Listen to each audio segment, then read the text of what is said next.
Mọi con người được sinh ra đều được tự do và bình đẳng, theo Điều 1 Tuyên ngôn Thế giới về Nhân quyền năm 1948. Quyền con người là gì? Nó có nguồn gốc từ đâu? Bao gồm những quyền gì? Hãy cùng tìm lời giải đáp trong phần sau của đoạn clip.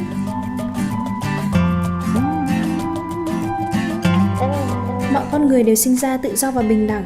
Điều đó có nghĩa là khi sinh ra, dù bạn là người da màu hay da trắng, nam hay nữ, dù ở đất nước nào, cha mẹ bạn là ai, tình trạng cơ thể bạn như thế nào, thì bạn luôn luôn là một con người tự do và bình đẳng như tất cả mọi người khác. Có rất nhiều định nghĩa khác nhau về quyền con người, nhưng có một định nghĩa đơn giản nhất. Quyền con người là những quyền gắn liền với con người. Bạn có quyền con người, đơn giản bởi vì bạn sinh ra là một con người. Khái niệm quyền con người, hay còn gọi là nhân quyền, thì rộng hơn khái niệm quyền công dân. Pháp luật quy định quyền công dân, các quy định này phải phù hợp với những chuẩn mực quốc tế về quyền con người. Nhà nước không tạo ra quyền con người mà chỉ có nghĩa vụ để đảm bảo việc thực thi quyền con người. Không có một danh sách giới hạn có bao nhiêu quyền con người. Trong tuyên ngôn độc lập Hoa Kỳ có nhắc tới một số quyền con người cơ bản. Những quyền này cũng được nhắc lại trong lời nói đầu tuyên ngôn độc lập của Việt Nam. Tất cả mọi người đều sinh ra có quyền bình đẳng, tạo hóa cho họ những quyền không ai có thể xâm phạm được.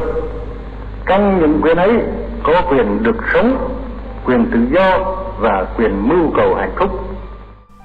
Trong tuyên ngôn Thế giới về Nhân quyền năm 1948 có 30 điều quy định những quyền con người cơ bản như quyền tự do và bình đẳng, quyền không bị phân biệt đối xử, quyền sống, quyền di chuyển, quyền kết hôn và tạo lập gia đình, quyền tự do tư tưởng, quyền tự do thể hiện, quyền hội họp, giáo dục, y tế, v.v. Công ước quốc tế về các quyền kinh tế, xã hội và văn hóa ICESCR và Công ước quốc tế về các quyền dân sự và chính trị ICCPR đã cụ thể hóa hơn những quyền được nêu trong Tuyên ngôn Thế giới về Nhân quyền. Việt Nam đã gia nhập cả hai công ước này từ năm 1982. Quyền con người có những tính chất cơ bản sau.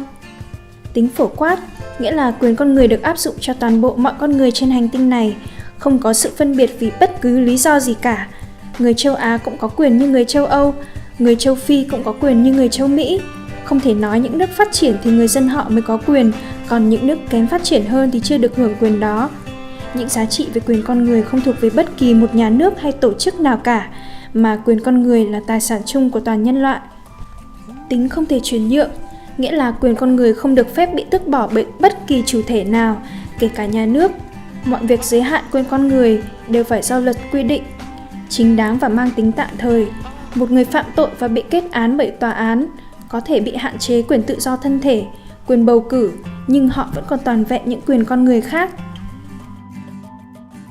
Tính không thể phân chia và phụ thuộc lẫn nhau. Tất cả các quyền đều quan trọng như nhau và có tác động qua lại lẫn nhau. Ví dụ, khi một chính sách ra đời để khuyến khích việc học tập của người khuyết tật, không thể nói việc học tập của người dân tộc thiểu số là quan trọng hơn. Cũng không thể nói biết bao vấn đề của người khuyết tật như y tế, việc làm, tại sao không làm mà đi làm, quyền giáo dục. Mọi người đều ngang bằng nhau và việc thực hiện tốt quyền nào cũng góp phần tích cực thúc đẩy những quyền khác. Tóm lại, quyền con người là những quyền tự nhiên mà ai hễ là con người cũng được hưởng, không ai trao hay ban phát quyền con người cho bạn. Với tư cách là một con người, bạn cần hiểu biết và nhận thức đầy đủ về những quyền của mình. Quyền con người không nằm trong những bài học lịch sử, không nằm trong những văn bản pháp luật. Quyền con người hiện hữu trong chính từng người, trong chính bạn. Và nếu bạn không ý thức được rằng mình vẫn phải được tự do và bình đẳng, bạn sẽ không bao giờ có được tự do và bình đẳng.